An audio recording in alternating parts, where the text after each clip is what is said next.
Hi, welcome to ChamberLIVE then. Today we're brought to you by the East Lancashire Chamber of Commerce, of course, sponsored by Bellyflop, who we're going to hear from this morning.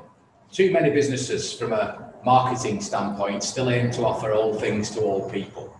In this webinar, we're going to delve into how effective marketing segmentation and targeting messaging is the only way to succeed in the digital world. The views expressed in this webinar don't necessarily represent the views of the East Lancashire Chamber of Commerce, but all facts are believed to be correct at the time of recording, which is the 2nd of July 2021. So we're live and COVID safe at the Chamber with our assembled audience. Thank you for joining us, and also online with our virtual ChamberLIVE audience, and potentially for people that are watching many years in the future on YouTube. It's a real pleasure to be back hosting physical events, and we're very grateful to our sponsors, Bellyflop, who make all this possible. So today we're going to hear from those sponsors, Bellyflop, and then Andy Stevens is going to take us through that concept of persona-based marketing strategy, targeted messaging. First of all, though, with some news of some fully funded training opportunities for SMEs in Lancashire and more. Who knows what Jen's going to talk about, because, well, what Jen talks about often surprises us. So no pressure, Jen. Here's Chamber's Head of Marketing and Comms, Jen Hill. Morning, Jen. Good morning. That gives me something to live up to, but I'm going to be very, very on script this morning because I've been given a strict 5 minutes. I have to say this surely is the future of events, giving people the choice whether they attend virtually or physically. I think it's absolutely phenomenal that you've managed to pull this off through the last 12 months, you guys, so well done. Those of you who know me know that I bang on a lot about CPD within marketing. It's an absolute bugbear of mine that people finish their qualifications, get a degree in marketing, and never ever read anything or do any reading or learning again. And ultimately, it's my belief that if you don't read something every day, then you are quite literally out of date in terms of your knowledge. Just more recently, we have, as a chamber, been able to offer fully funded workshops for professional topics, various topics across presentation, confidence building, some women in business type stuff, and more recently some marketing topics. We listened to the audience, so you guys basically said to us, yes, if you're covering marketing, we specifically want this topic and this topic and this topic. There are a few familiar faces today, certainly on the virtual screens, who have attended some of these, so hi, and you're still here to tell the tale, so that's good. Ultimately, they're called Leading Lancashire. They are fully funded for SMEs in Lancashire, so it's an absolute no-brainer. If you just want to touch base, meet some people who do your role but in other companies, and ultimately pick up tips and hints, and let me do all the hard work. So I go away and do all the research, make sure all the stats are up to date, and you just have to sit there for a couple of hours and listen, basically. They're very interactive, very informal. We've managed to deliver a few online this year in terms of social media for business, LinkedIn, improving your profile. We've got a basic principles of marketing coming up for anybody who's thinking about writing a new marketing strategy or tweaking your marketing strategy. There's new dates being added all the time, so don't let the dates put you off. Those of you who are physically in the room today, you'll find it on a leaflet sat on your seat. So take that away with you, give it to whoever your colleagues might be who might find it interesting. Those of you online, I've put the link in the chat to our website where you can register your interest. That's all from me, basically, and without further ado, I will pass you on to our sponsor, Mark Robinson, to say a few words, and after that, can't wait to hear about persona profiling, because those of you who were in last week's session know that I'm an absolute geek for that. So enjoy the session, everybody, and thank you for listening. Good morning. Slides. This morning, I'm trying to talk to you a bit about video, but show you how video fits in with personalization. Right slide. So yeah, so this morning we're just going to get personal for a few minutes. So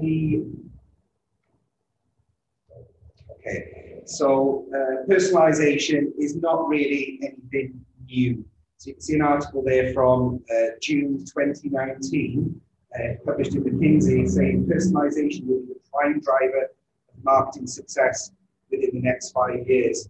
Now, in 2019, that was probably quite forward-looking, etc. But since then, we've had the global pandemic, which has meant we've all had to jump onto Zoom sessions and online, etc. So I think that personalisation will probably come a bit sooner than that. But you can see that there is a trend towards that.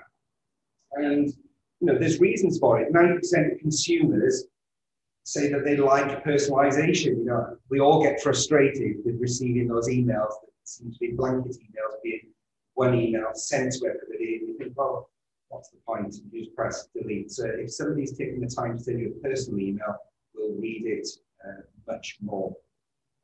With regards to video, though, why bother making personalised videos? Again, there's some statistics there. 93% of companies experience an increase in conversion rates by personalising their content. So that should be a great motivator. You know, it's going to affect the bottom line. Personalised call to actions convert 202% better than non-personalised one. Again, you know, it's going to affect your bottom line. So as marketers, we're concerned with obviously promoting the brand of business that we're working for, but that's what we're trying to drive off, is that bottom line figure. And 80% of consumers are more inclined to do business with a company that offers a personalised experience. We don't really want that one-size-fits-all sort of IKEA approach to marketing. Where can you use personalised video? There's lots of places. So driving your sales. You know, if you're able to reach out to your clients with a personalised video and just say, thank you, Mr. Customer, for your inquiry.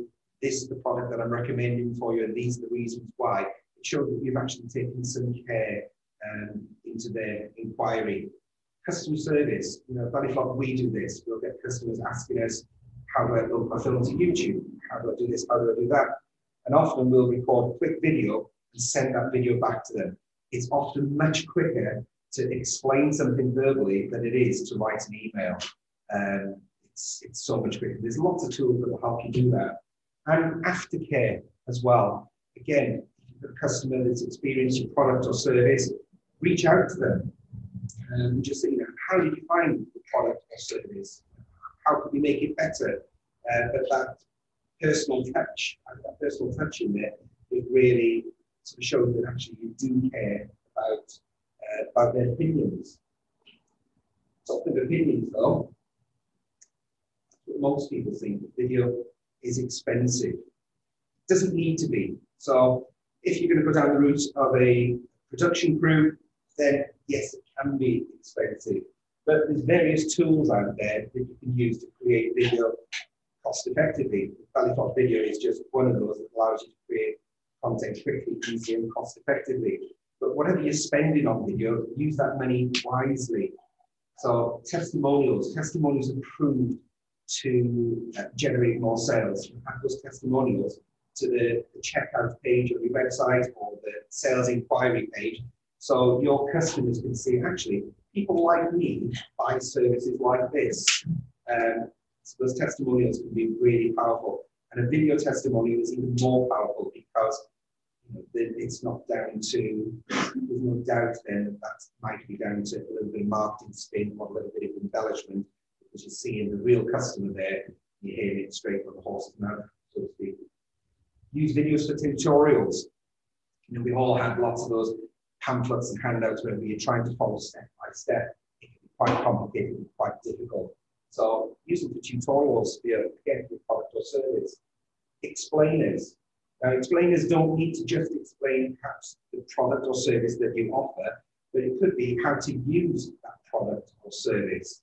So there's lots of ways you can use those, again, to save you a little bit of time and money.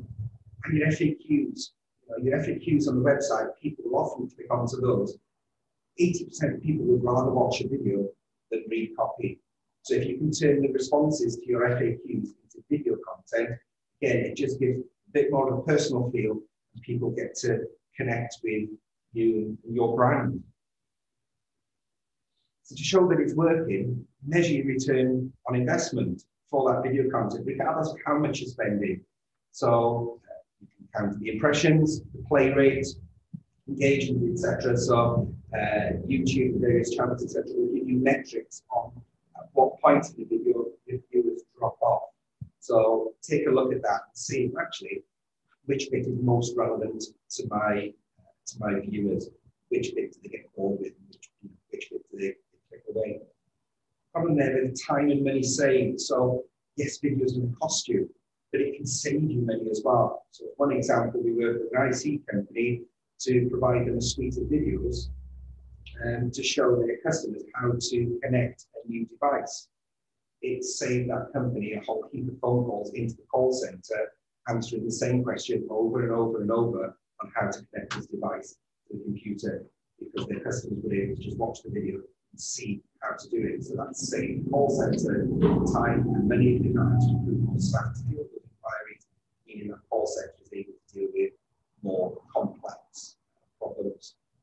So again, brand awareness and business trust, again, just a few things that come from using your video online. At Bellyflop, we've got two sides of the business. Bellyflop is our video production side, so that's if you're looking for nice glossy videos, etc. Yeah, that's going to be more expensive. There's cheaper options available too. Bellyflop video, you're able to create your video content quickly, easily, and cost effectively, and remotely. If you're interested in finding out more about that, then that's web domain, bellyflopvideodemo.com. We'll take you through to the demo and you'll get a 2-week free trial of the platform as well. So has anybody got any queries?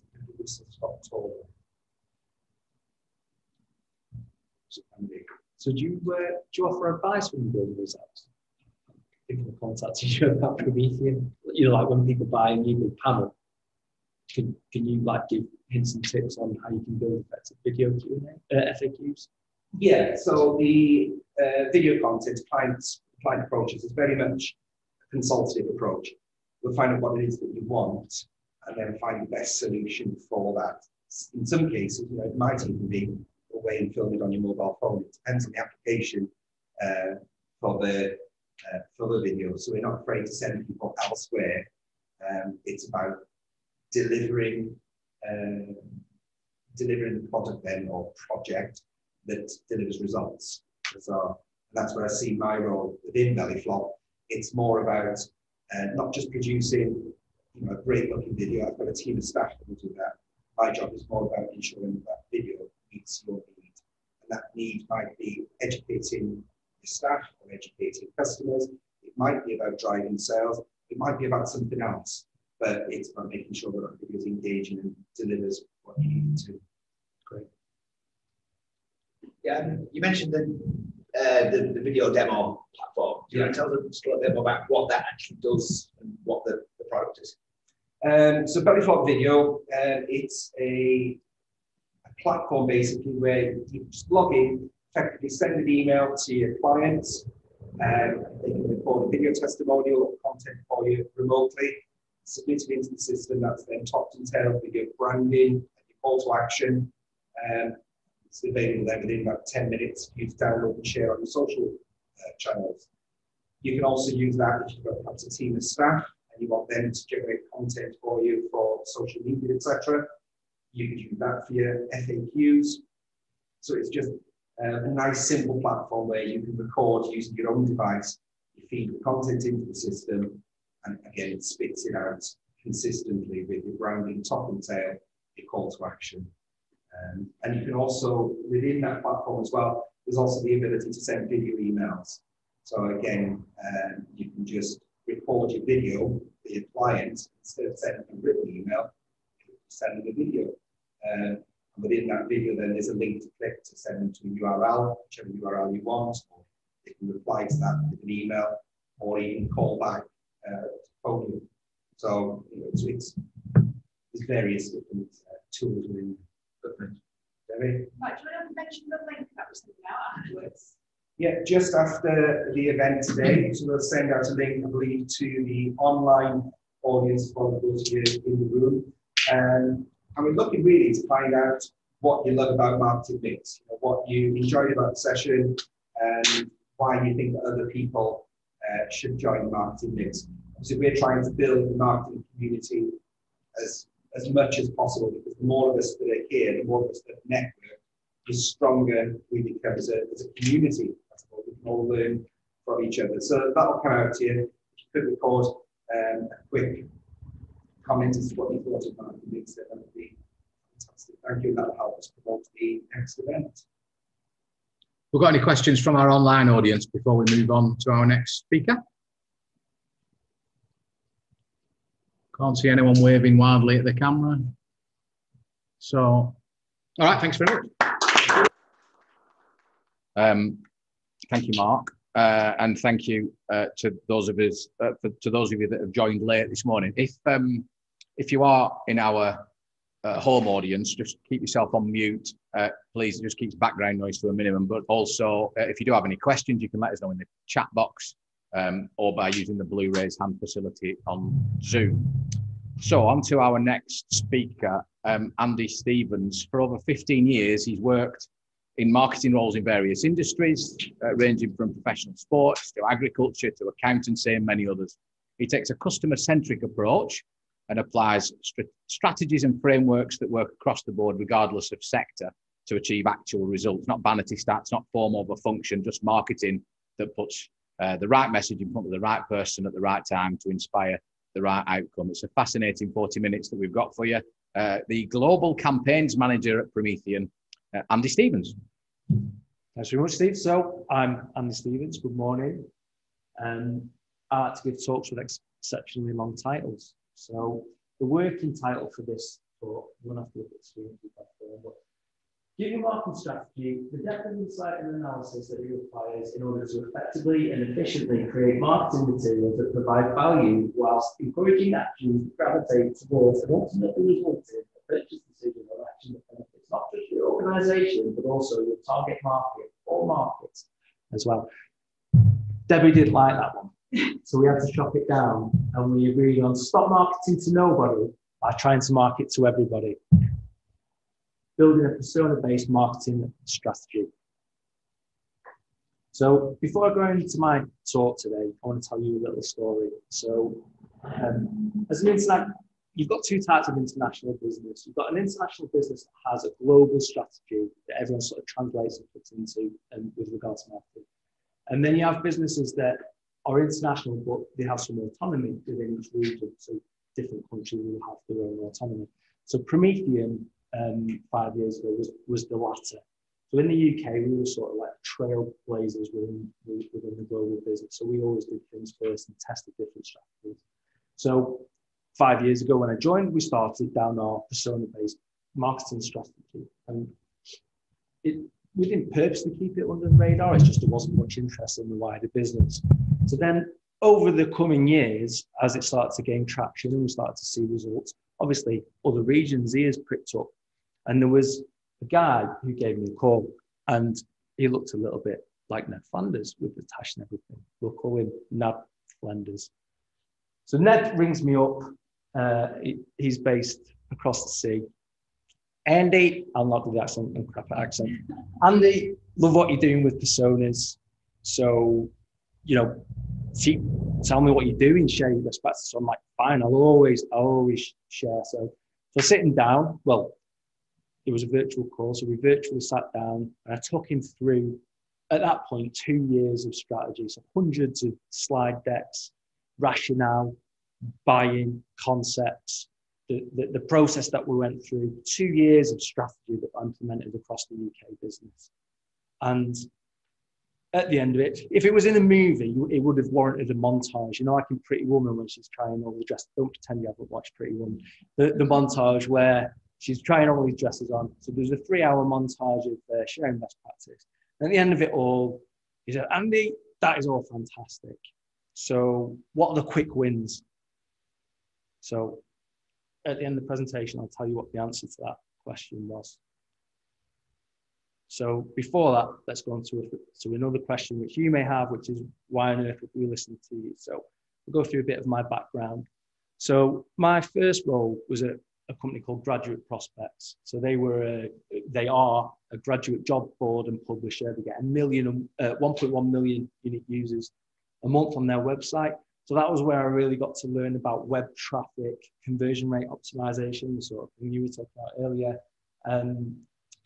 email marketing, and also it unconsciously was my first experience implementing a persona-based approach. So I sat down and said, right, we've got all this traffic on the website, and we've got people reading our stuff, but we're targeting final year students and graduates, so they're 20, 21. And at the time in 2008, that was when Facebook was becoming more established and Twitter was becoming more established. And as marketers, you all know that social media platforms mature upwards, so younger people adopt them first. So we were supposedly a graduate-focused brand that didn't have a social media presence. So that was my first experience of analysing a target market and actually fitting a marketing strategy to where people are, not where we thought they were. So I launched our social media strategy and moved on from there, as well as all the web insights that I got as well. So then I moved on to become the market manager of Sale Sharks Rugby Club, who you may or may not have heard of. And again, you know, I found that the way that a sports fan wants to feel part of the club, they want insight, they want behind the scenes. So there, we relaunched the website and we went with the national provider of stats. So all the geeks can find out who the top scorer is, who's the fastest runner in the league, all that sort of stuff. But also, we really leveraged social media. So we did things like 1 Minute Wednesdays, where on a Monday, we'd go out on Twitter and Facebook, say, we're going to interview Henry Thomas, the prop, on Wednesday. Message in your questions, and then we'll film the responses and it goes out social. So we were using social to really engage with that audience. Ultimately, it meant an increase in engagement and bums on seats in the stadium as well. So moving on, ChamberLIVE, a little bit less sexy than professional sport. It's floor cleaning and carpet cleaning, but a global franchise business. So we own the UK franchise for it. But that was my first experience of learning about the consistencies and the inconsistencies of the global audience. So things like if you're taking stock imagery, for example, for a global brand, you know, you can't whitewash it. You need a cultural mix to cover the globe. So again, that's about, you know, building a mini persona in your mind of your target audience and being sensitive to it. And agriculture, as you can tell, I just sort of spin a wheel, whatever it lands on, I just jump into that industry next. So what I learned in agriculture, even though it was in 2016, so it's a digital world as market, as you can imagine, that taught me to put the brakes on, because farmers are about shaking hands and meeting face to face. So that business was all about event strategy. It was also about loyalty programs. If you're going to run a loyalty program, you better bloody know your audience, because you want to encourage loyalty and reward loyalty by giving them things that they actually want. If you give a farmer some manicure vouchers, then he's not going to be that bothered. But if you give him a penknife that's sharp with a logo on it and lasting 5 years, he'll love you forever, weirdly. So yeah, again, learning the audiences so you can put the right messaging in front of them. And then finally, accountancy. When I joined ICS as the head of sales and marketing, their branding was all cartoony, which on the face of it is easy and in theory cheaper to replicate than imagery taken on photos and videos. But the reality was, accountancy is a service that you have to be depending. So you don't want to buy off a cartoon. You want to buy off a photo of a really dependable looking accountant. You know, the equivalent of that uncle that you go to for mortgage advice. That's the persona you want to go for, not bloody Simpsons. And also, they had 4 clear service offerings as well, and there was no differentiation. So again, if you want to put different services in front of different people, you have to be considerate to that and sort of change how you promote those 4 offerings. So now I'm the global campaigns manager. As I mentioned, I started as the head of UK content and campaigns, and then through the wins and through chats with certain people, we grew that into a global campaigns role. So Promethean, if you're not aware, we're a manufacturer of front of class technology. So massive interactive screens, and they have computing modules on the back, so full Windows operating system and all that sort of thing. So it's the latest version of front of class technology. We also offer lesson delivery software as well. So it's an education technology manufacturing brand. And our UK head office is in Blackburn. So when some people book flights from Seattle, where their neighbours are Microsoft and Google, it's nice that they come to somewhere that isn't London. So we're flying the flag for East Lancs. So my responsibilities here, building global personas. So I've taken the business through that project initially with the UK, and now 10 global regions. So, and that the US, France, Germany, Middle East, a real mix. I'm also responsible for the State of Technology and Education report into its 6th year now. It's market leading insights report for educators. Again, it's a global project now. I manage email marketing, CRM, and there's a little photo of our products as well, so that you know what I'm talking about. That kid looks delighted next to his teacher there, by the way. So, through all that work experience, I've built this ethos up towards marketing. Marketing is about putting the right message in front of the right audience at the right time and inspiring an action that benefits the customer and the business.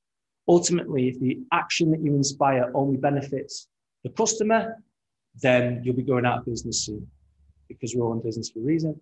If your action only benefits your business, then your customer will see through it and they won't come back. So that's the ethos, and we'll touch on that a few times through the presentation today.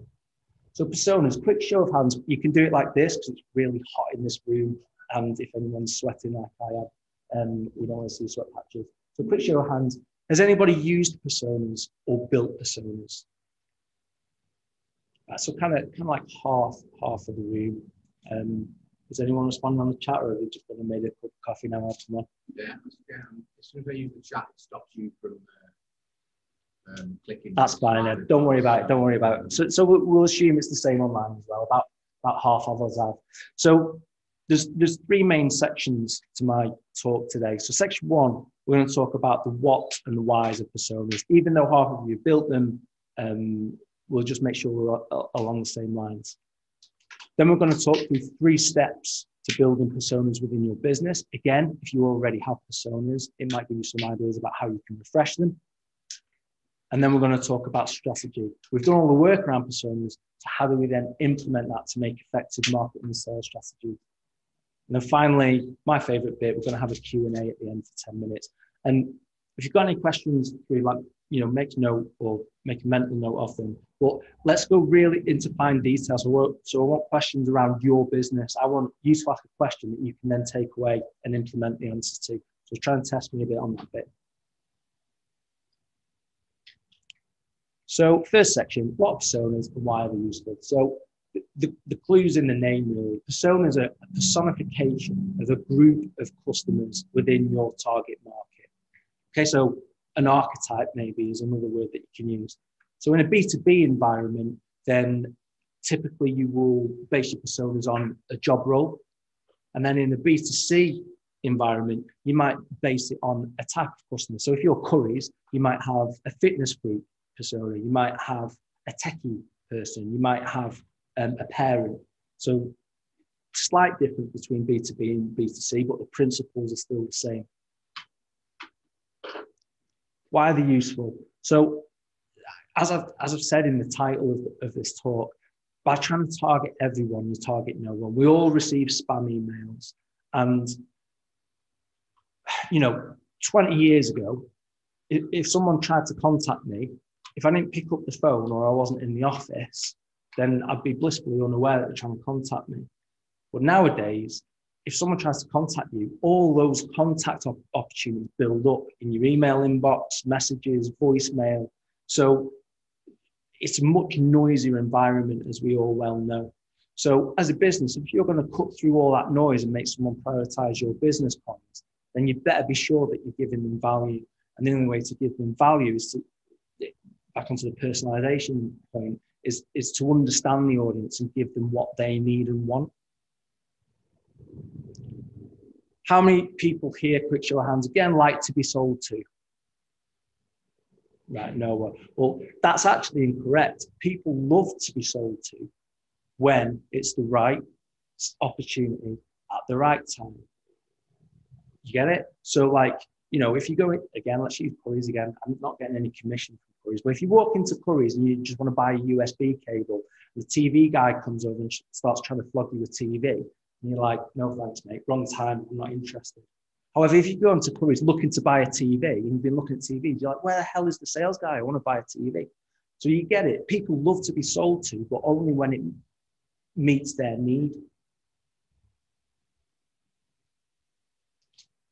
So let's say it again, and let's keep saying it. It's about putting the right message to the right people at the right time and inspiring an action that benefits the business and the customer. And the only way you can do that is to understand your customers.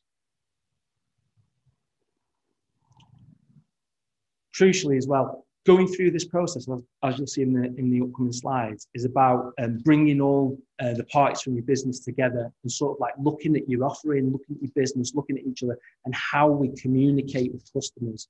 So if you've got Jim who's been in the business for 15 years and works in sales, and he'll tell you, our customers don't like that, won't work. And it's usually something new and innovative. Well, how do you know, Jim? Because you're going off 2 or 3 conversations that you had 15 years ago, and that's your foundation of every pitch. It's like, how are you going to expand into new markets with that approach? So crucially, this process stops you from believing your own bullshit. And that is key. We've been through a global pandemic. I don't know if you've noticed or not. So we've been locked down for 1.5 years. If you think that your routes to market and that your sales strategies and your mark-ons can be the same now as they were 2 years ago, or you won't, because you all know what you're doing. But if your colleagues think that, then they're in cloud cuckoo land. So to summarize that first of our 3 sections, personas are a personification of your target audience groups, and they're useful because they enable you to, all together now, put the right message for the right audience at the right time, inspire the right action. Okay, the next section. So these 3 key steps to building your personas. The first thing you need to do is identify your stakeholders, and these naturally are broken into internal stakeholders and external stakeholders. So you want to think about who can give us input about our customers. Usually it's marketing, it's sales, and it's customer services. They're the 3 you want to prioritize.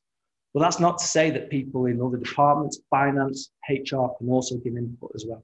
So if you're going through this journey, think about that list of internal stakeholders and then put together a list of external stakeholders. So it might be key clients, it might be resellers, it might be suppliers, it might be people in the distribution chain. So ring them up, tell them you're working through an exercise to understand your customer base. 9 times out of 10, they'll want to get involved. Just so that you know the time commitments that you want to pitch. If you're getting them on site, and it's safe to do so, usually about half a day to 2 days is what's required of each stakeholder. If it's over the phone or remote, usually 15 minutes to an hour. So that usually helps trying to get buy-in. And what you want to do with that stakeholder list is build out a Raki matrix. So responsible, accountable, consulted, and informed. And that document there is really useful for the process that you go through in the subsequent steps. So step 1, build out your stakeholders list. Step 2, this is where you can run your workshops. Again, you don't have to use an active panel. If you do want an active panel, I know a guy, let me know. Alternatively, you can use a whiteboard. Definitely buy Post-it notes and pens, because this workshop is about gaining all that insight and information from your colleagues. So you just want to scribble down on Post-it notes, arrange them, and then take the notes after the session. You've got these guys for a fixed amount, finite amount of time. So use that to just scribble down notes on Post-its and such. So in these workshops, the first thing you want to do as a group, so say if this is our persona workshop, first thing you want to do is get down a list of all the people that are involved in the purchasing journey, or influencers, key decision makers, the lot. Just get it down in a list. And then you want to build out a persona universe. So I've used today, if you don't mind, Debbie, as an example. So if Debbie's going to run another one of these events in 3 months, and you know, she's thinking about who she wants to target, then you put your business as a nice big circle. And then if from our list, we've got marketing managers. So that's a key person. So it's close to our brand bubble, and it's of a big size. Our secondary audience then, it's going to be business leaders. So they're a little bit more time poor. So like directors and such, maybe senior managers with responsibility for marketing amongst other departments. So harder to get in touch with. So they're a little bit further away from us. Then you've got SME owners. So again, they've got responsibility for everything, but marketing is a subject that they sometimes need support with. And you've got marketing students. Debbie might think, right, we want to get our long-term membership going. So we're going to target some marketing students as well. And then other departments, HR and sales, less important to us. So does that make sense? You've got your list, and then you're effectively prioritizing that list. Okay?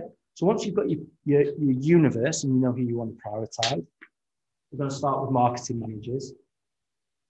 Then you want to move on and complete this. So again, you go through each section. We already know the role, market managers, no bonus points for that one. But then, as a group, we want to talk about goals. So what are the goals of marketing managers? So Debbie, with her team in this workshop, will talk about what the goals are. So for marketing managers, it would be things like personal development, networking opportunity, best practice and insight. So they're the goals of the target people we're going for. Then we want to talk about our value proposition in relation to our marketing managers. So Debbie will say, we want to get fantastic speakers, amazing sponsors. Ooh, sorry. Sound gear that doesn't fall out of our pockets. Catered networking. So you don't want to like people to feel like they're just in a room. We want catered networking. That's a value proposition. And we want research events and topics. So that's another aim. We don't want to just jump any old event out there. We want to get input from the field as well.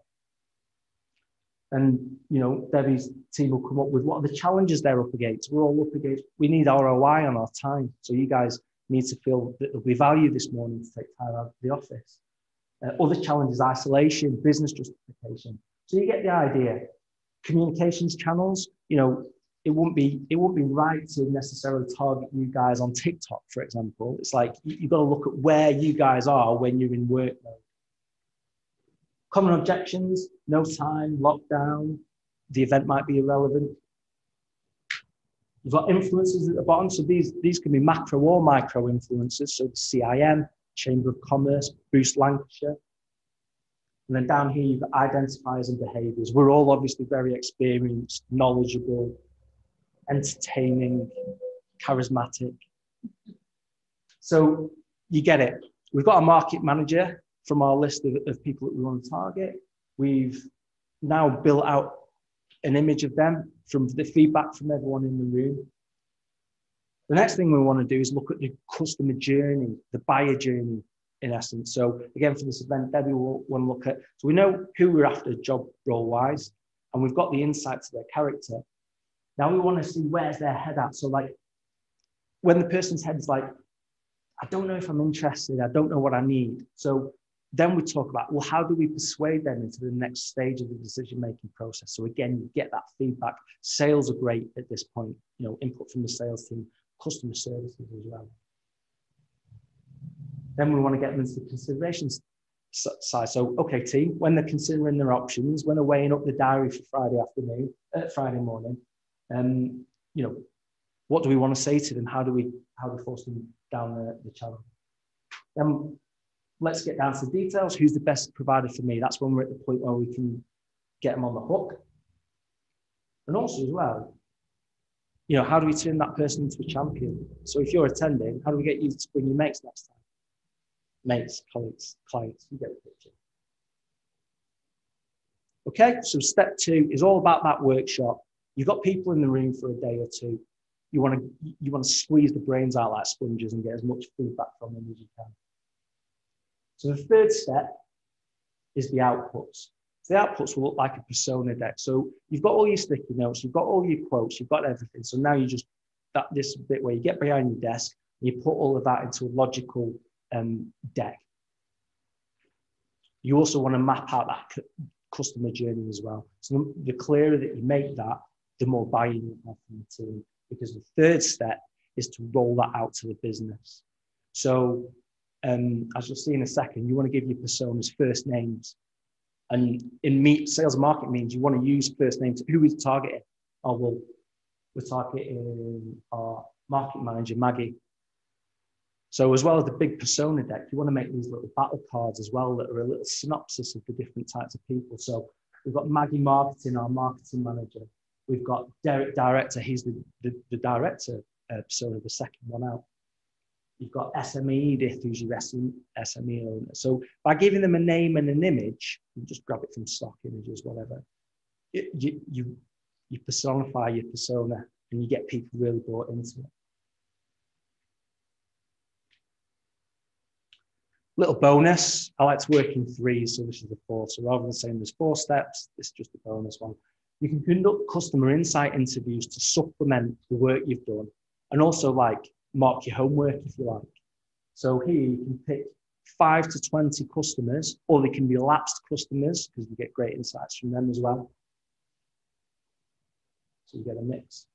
And here you want to ring them up and ask some open questions that clarify or contest the input that you've got from your colleagues. And that'll tell you whether you're along the right lines or not with your personas. So the sorts of questions that you'd ask, we'll be sharing this deck, by the way, so you don't need to write any of this down. But, you know, what's your greatest satisfaction in your job? What's your biggest opportunity and challenge in your sector? What are your biggest goals and challenges? What are the main trends and issues you see emerging in your sector? And how have the past year's events affected your business? So has anyone ever conducted any customer insight interviews? Try it. For the sake of what? That'll take an hour to interview one person. It's amazing because it either confirms what you thought, which is a real boost, or it makes you think, shit, we're not doing that right. Either way, it's really useful insight. I didn't ask if I could casually swear. I'll stop doing that. So again, you can see how all of this work, when it's all pulled together and shared within the business, enables you to put the right message from the right audience at the right time and inspire the action that benefits both your business and your customer. You can't inspire an action that benefits your customer if you don't know who your customer is and what makes them tick. So to summarize section 2, step 1, identify your stakeholders. Step 2, hold your workshop. Step 3, create your outputs and get buy-in from everyone that attended. Bonus step, complete your insight interviews. Then you're ready to go on to the next step, which is building your strategy. Okay? So building a persona-based strategy.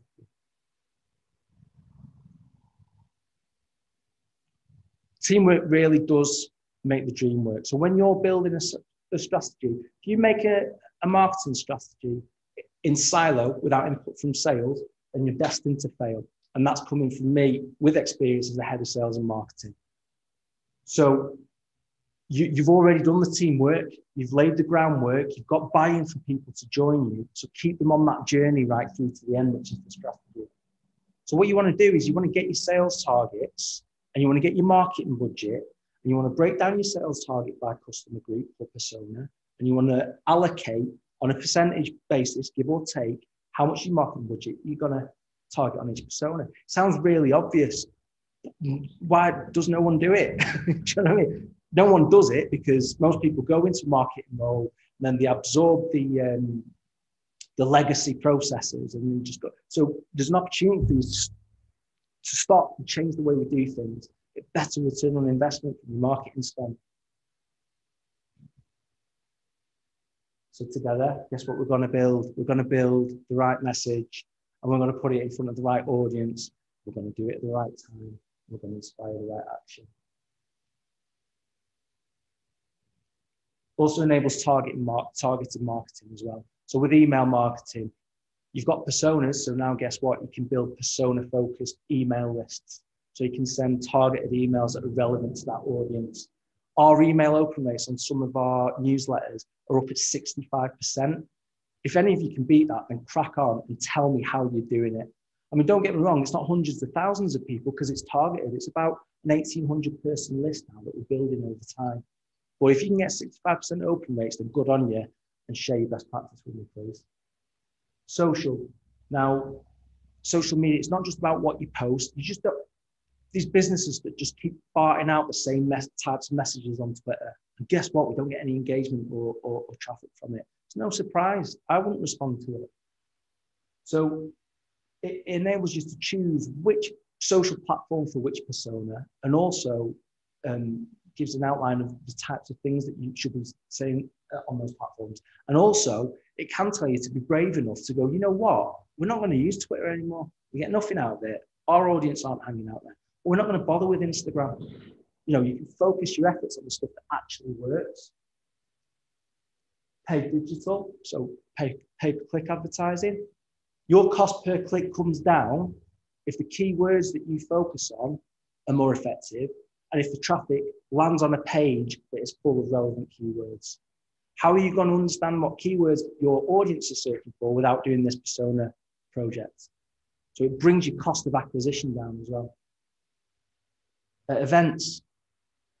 Jim, he's been going to the same event for 15 years. How many leads did you get last year, Jim? It's costing us 15 grand, Jim. Our cost per click is £1, Jim. You can get 15,000 clicks for that one event. Can you beat that? You know? I do actually work with a guy called Jim who's really good, actually. So I should have chosen a different name. I think Tim. We'll call him Tim. You're advertising again. How many businesses do full page ads in magazines and in return nothing, zilch, nada? You can justify pulling that spend and using it on something more effective. Loyalty program, like with your farmers. You know, we learn what farmers like by asking them and having those insight conversations. Sales enablement as well. So you've got sales. It's almost like sales training. If you do sales training as a marketing team, a sales team, you go, I can't be asked. I know what I'm doing. But this is like a sort of stealthy way in to get them bought into a wider sales and marketing strategy. And your channel as well. So if you operate through a sales channel, get them involved. They love the fact that you're taking the time to understand their audience as well as your audience. So going back to our example of Maggie. So we know now that Maggie, when we're emailing her, we can give her tailored subject lines. She's a market manager, so we can talk marketing. Whereas if it was an SME owner, you'd want to talk about wider business benefits. The social media, again, we know where she's hanging out. We know how to target her effectively. And you've got a loyalty program already. It's a membership. So we're giving value to Maggie. So how do we sort of fold that into our comms? So your expected outcomes. So it's not easy doing all this, and it does take time, and everyone's busy, but I can tell you it's worth it. And the benefit starts to show after 6 to 12 months, but really in year 2 and year 3. So 4 years ago, Promethean did not have a UK educator blog. 4 years on, we've had 453,000 unique users in a year. There's only 548,000 educators in the whole of the UK.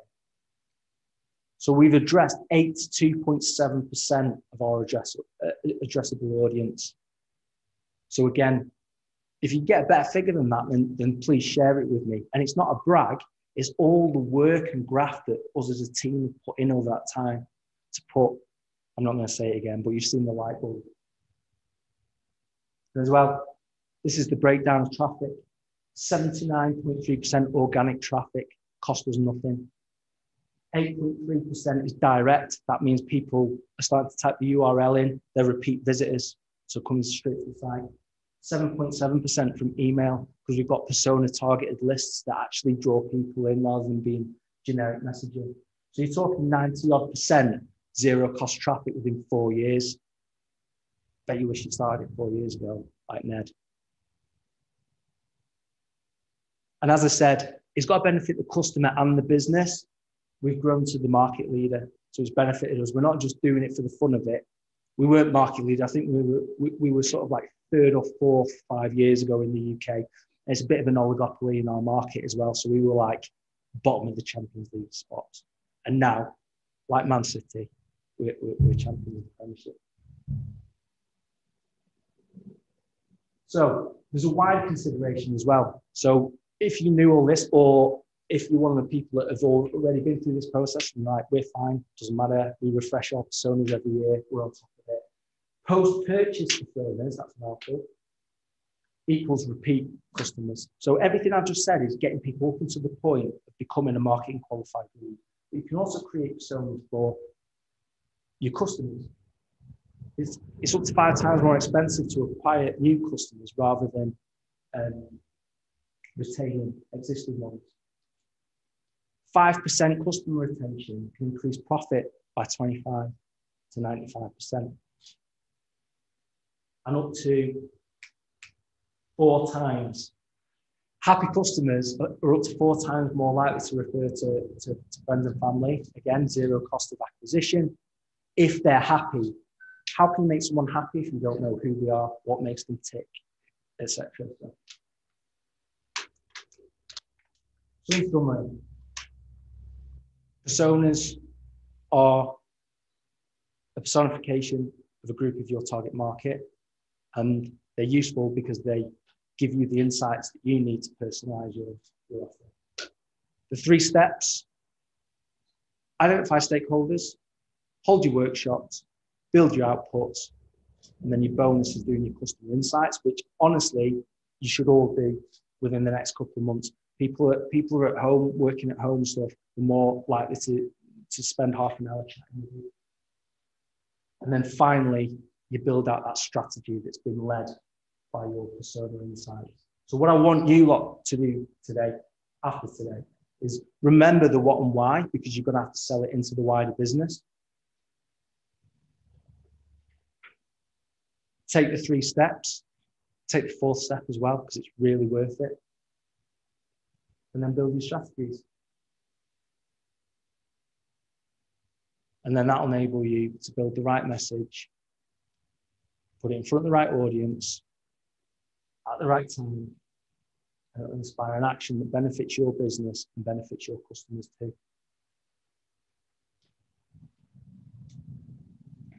Who can remember what the question was that Neddy had? There aren't any. It takes graft, but it's worth it. Q&A time. Does anyone have any questions? Can I just ask, if you get a question from your room, can you repeat it back so that Yeah. our online audience hear the question as well? Yeah. No? All right, okay. I'll ask you a lot of I've questions. got an then. online question. All right, go on. Vic, do you want to come in and give us your question? Yeah, happy to do that. Thanks a lot, Simon.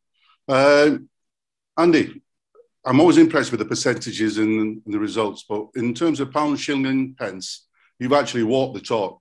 So is it possible for you to share the actual results in terms of you've invested this is the result, this is what you got after the 4 years?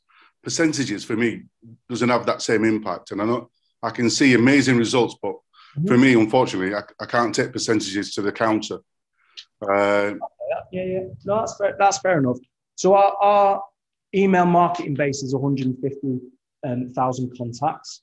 So whilst you can't take numbers, those email open rates transfer into,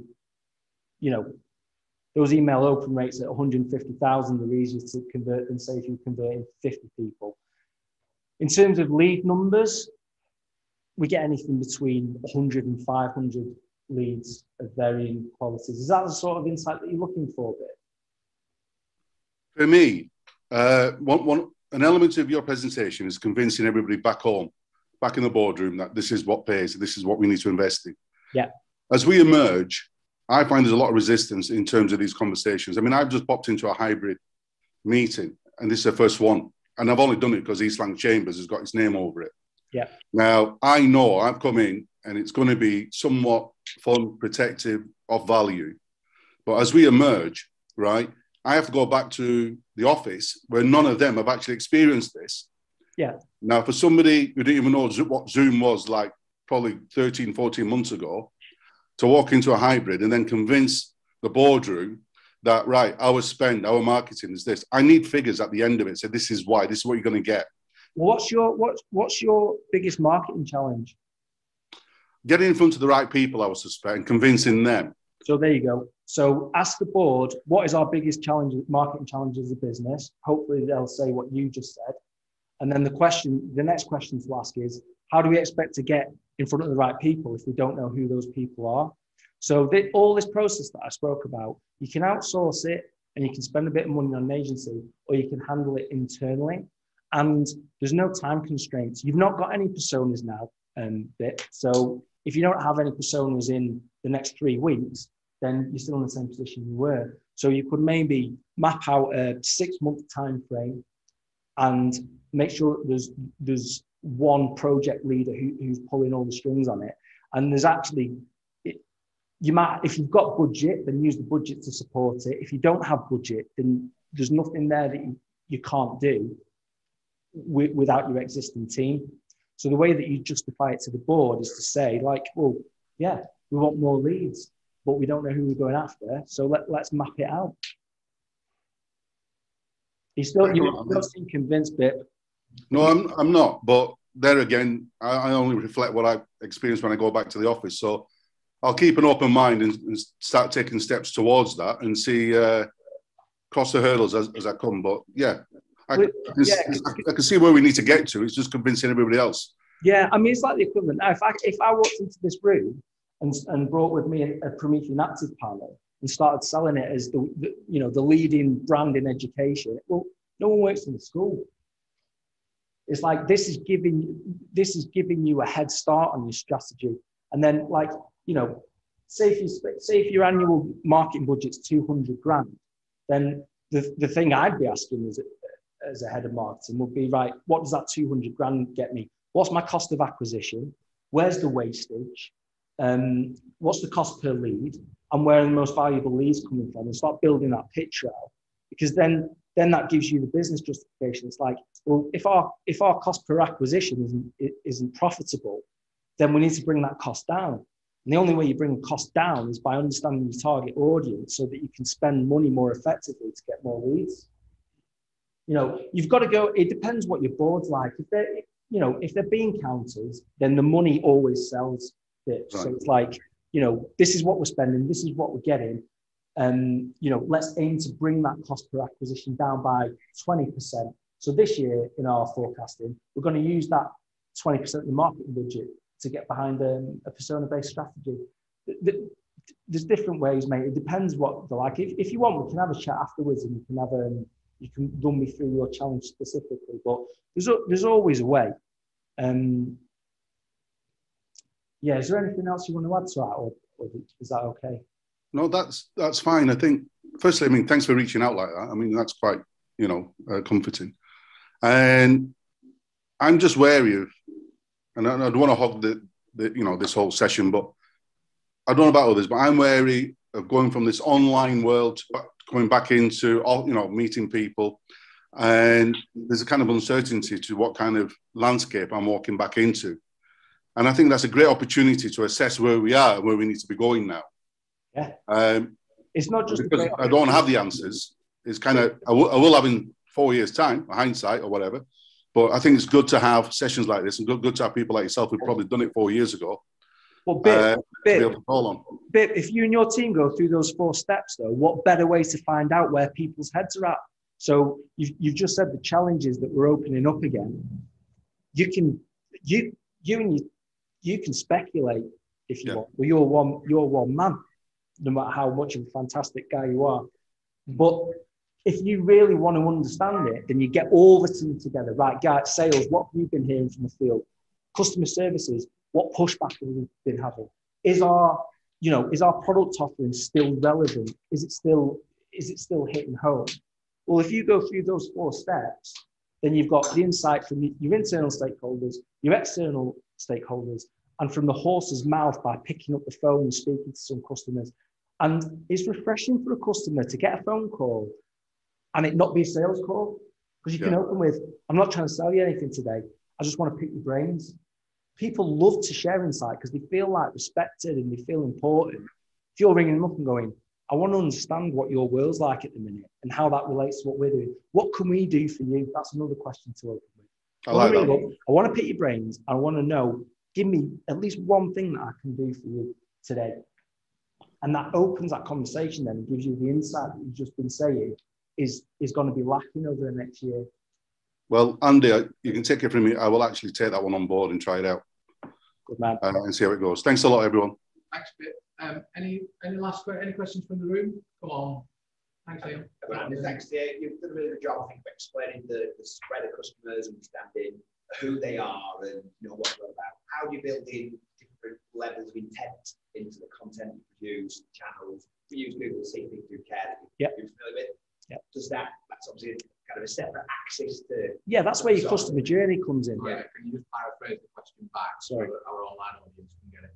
So the question there is, so we've covered the who, but like, what does that journey look like? How do we meet people's needs at various stages of the journey? That's where your customer journey bit comes in. So at the awareness, consideration, decision, and champion stages. So those open questions to the team enable you to build up what that looks like for that particular person through the journey with you. So you're an agency, aren't you? Yeah.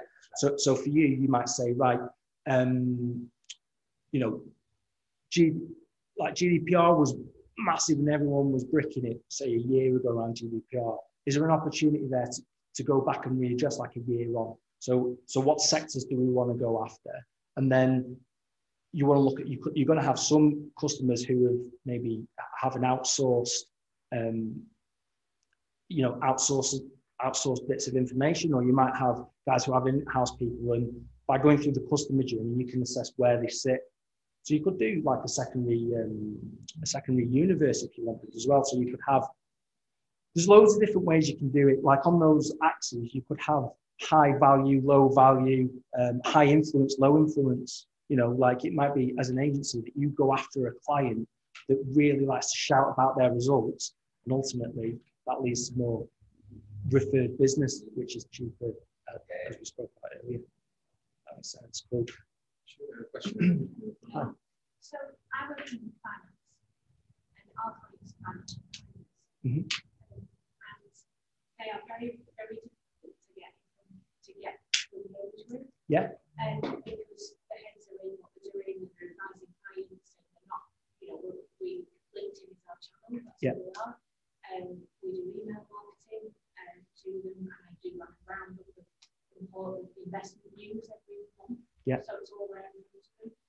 And we keep our existing customers. We don't lose our existing customers, but why? Because we one of the things we have to do is give performance related information. Mm-hmm. So within the world of investments, it's how well the investments are growing. So we're constantly every month, this is how well the portfolio is doing.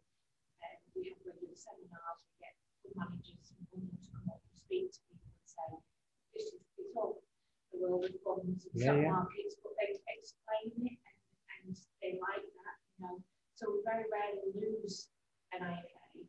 What I struggle with is getting new ones. Get a new one. So the first thing you want to do is next time you have a session, everyone's in a room,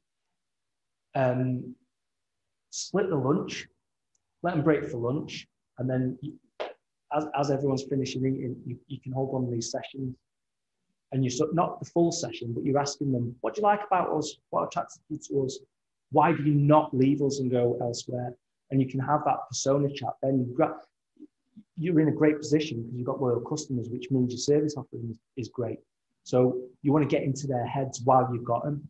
So, or it might be, forget the lunch, let them have the break. After lunch, we're just going to spend half an hour. We're going to chat about, you could frame it as we want to get even better. And you can ask those same questions, profile those customers, and go after more of them. And I'll give you a tip for LinkedIn, right? So if you spend 150 quid to go to a LinkedIn training session, or even worse, spend £1,000 to have someone come in, I guarantee they won't give you the best tip about LinkedIn. And the best tip about LinkedIn is to have you and all your colleagues in your business search for the job titles of people you want to connect with and hit invite at scale. Don't write an introduction because they'll go into it. What you want to do is introduce your service. Garbage. Think about how you use it yourself. You delete those invites that have text on. Get stuff you're trying to focus on. So just add them at scale.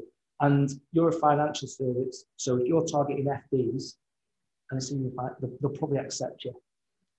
And what happens is if you're doing that as a team, you're building cross networks. So, and it's a self-fulfilling prophecy. So if you're the linchpin who starts it, when your colleagues invite the same people, they'll say, oh, we're already set up with great connections. So then they accept.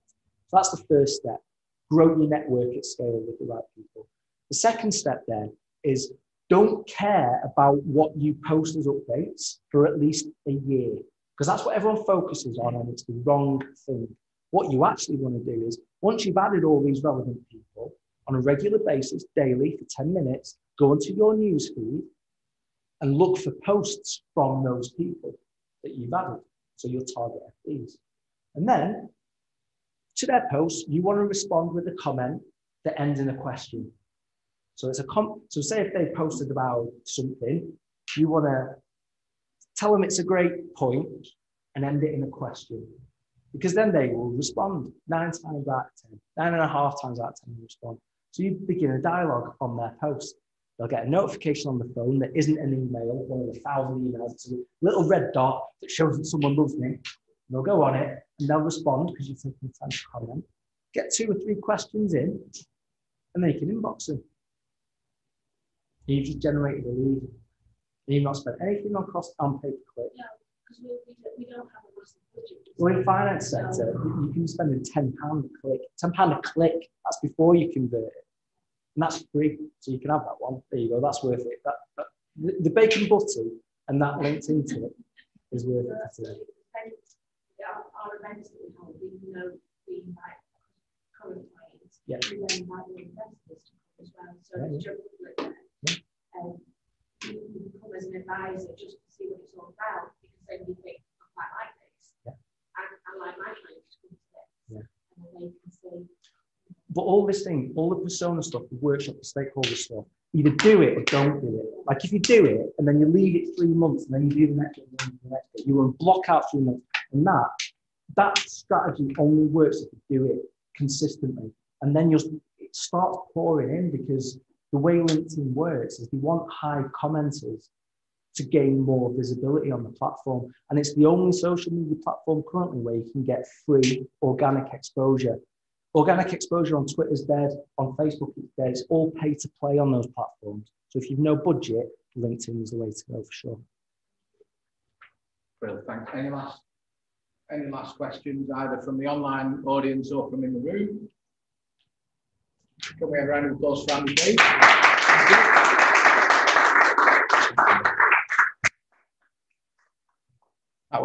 That was cracking, and sometimes at these events we perhaps don't go into that level of detail, but I hope you found that useful as a sort of a deep dive into a very niche topic. And I think the amount of interest that you've generated both in the room and online is testament to that. So thank you.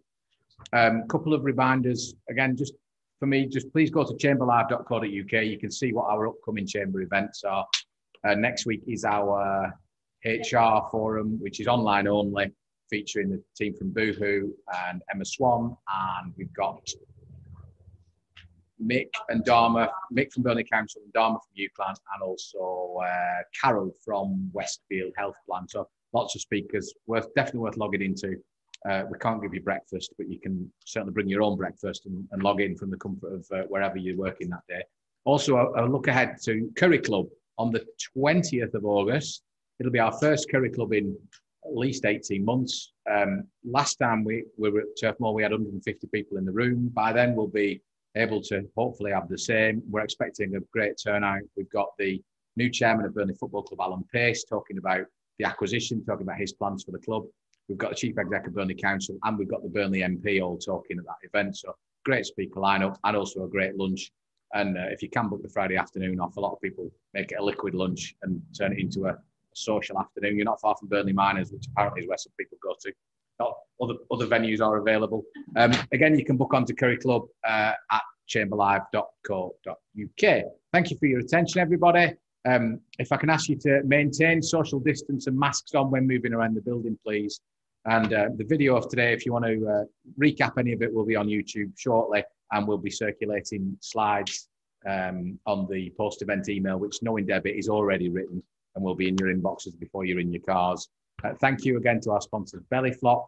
Do keep an eye on social media for the post-event stuff that's going to be pushed out by us and by Bellyflop, and engage with it, interact with it, and then once you've done that, you can add a load of contacts as you've been recommended to do. Thanks, everybody. Have a great day.